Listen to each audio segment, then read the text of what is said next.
Papakainin ko yung pusa guys kasi nakakawa. Bago siyang panganak. Doon siya nanganak sa ilalim ng sasakyan. Ito eh. May-ari to noon pero umalis na yung may-ari doon. Kaya papakainin ko na lang. Guys, may mga anak siya guys. So, maliliit pa oh. Kawawa oh. Oh, kain ka. Ayan.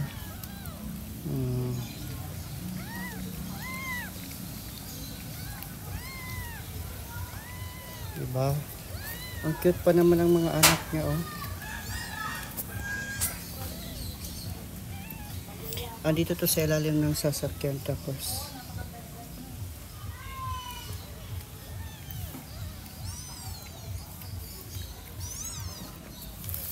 kawawa.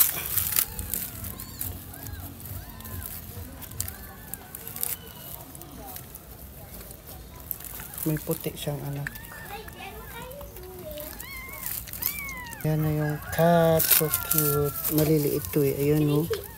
Can you hold it? Yeah. Oh. So cute. Cute. Meron pa oh. Oh, that's so cute. Cute.